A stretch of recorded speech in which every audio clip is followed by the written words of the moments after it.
Okay, here's a song by Taylor Swift called White Horse. This song we can put together with just a handful of chords and one finger picking pattern with your right hand.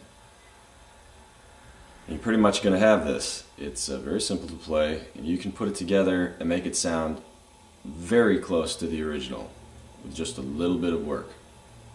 The first thing we're going to do is learn the intro and the first verse, and all we're going to need is 3 chords, and for each chord we're only going to move one finger, and it's going to be the same finger every time. Okay? Now that's very simple to do. What we're going to start with, each chord's going to have 3 notes. Okay, the first chord is going to be A string, 3rd fret with your with your ring finger. A string, 3rd fret, ring finger. Okay, and then the component that's going to be the same in every chord is going to be the B string, 1st fret with your index finger, and the high E string, 3rd fret with your pinky. High E string, 3rd fret with your pinky, B string, 1st fret with your index finger. That's the part that's going to stay the same. Okay, and those 2 fingers, I'm exaggerating it here so you can see what I'm doing, but these 2 fingers are going to anchor your hand.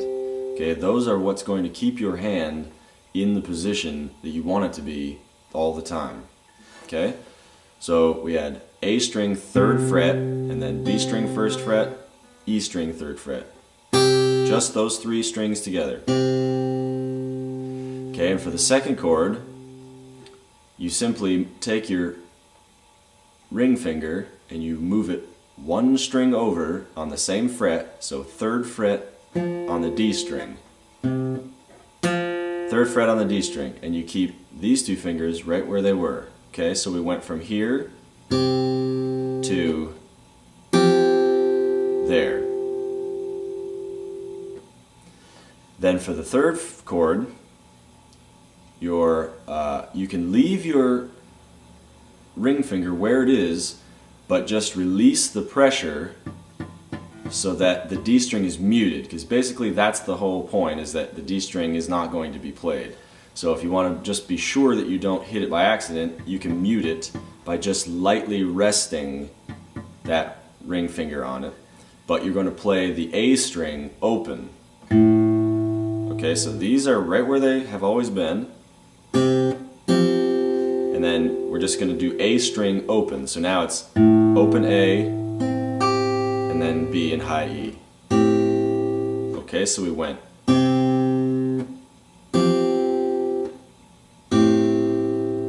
Now remember, you can always pause and rewind and fast forward this video as much as you want.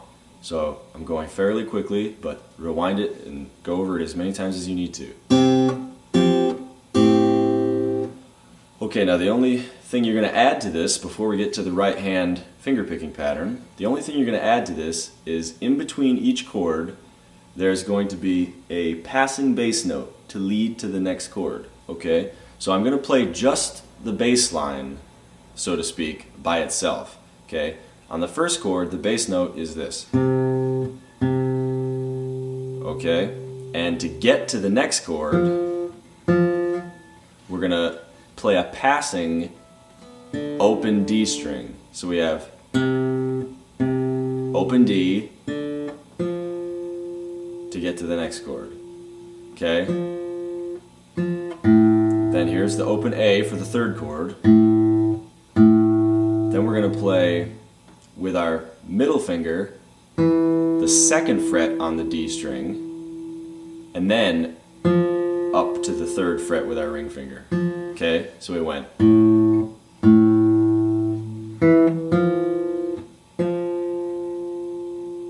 Okay, so with the top part of the chord that never changes, we have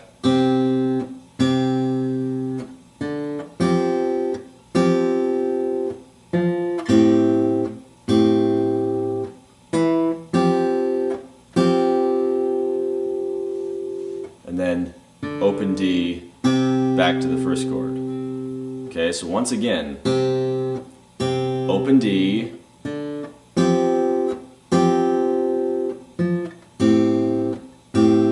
2nd fret on the D string, then open D again. Okay, now here is the right hand pattern using exactly the chords that we just used and everything we just went over. You're going to use those but apply this right hand pattern.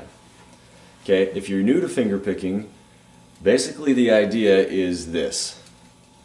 Generally speaking, your thumb plays the bass notes. Okay, so all those notes that I was just accenting, that was the bass line, so to speak, that was the bass line of the guitar part. And all of those notes are going to be played with your thumb.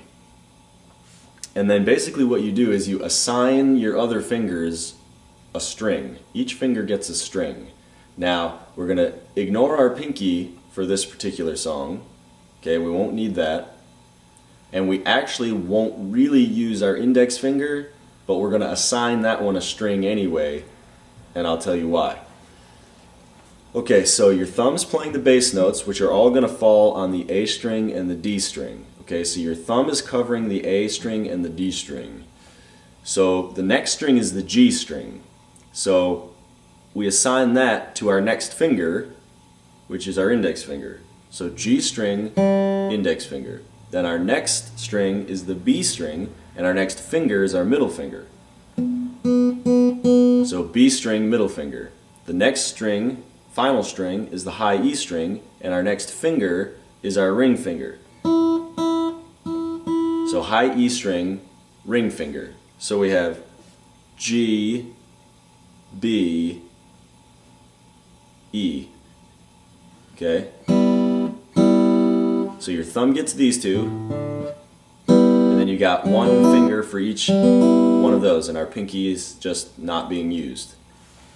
Okay, and like I said, we're actually not going to use our index finger to pluck any strings in this particular song, but the reason you do that is because you want to always feel like your fingers are attached to these strings, because it will keep you in the right position. It will keep your hand in this right position. You don't want to have to move your hand all up and down the strings like this. You can keep them right where they are.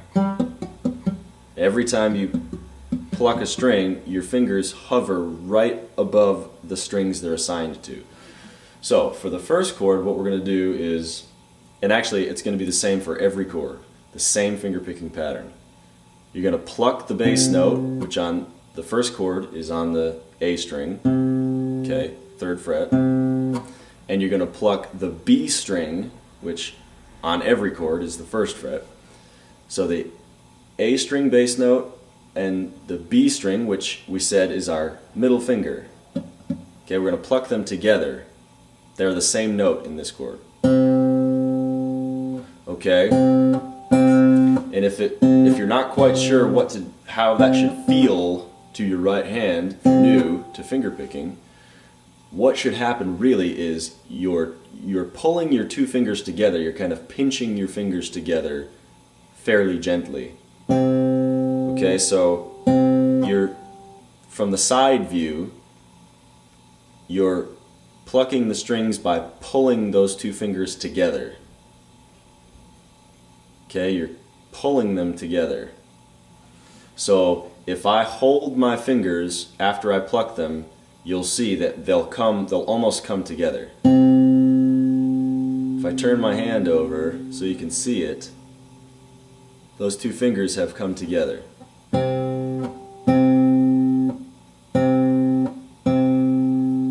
Okay?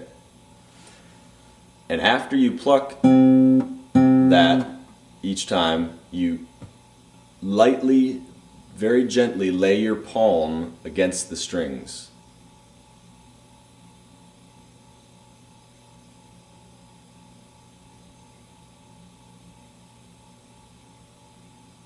And by laying your palm against the strings,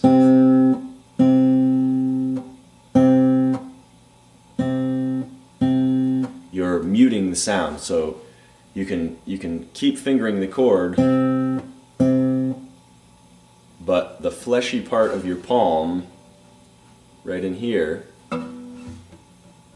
is just gently dampening the strings.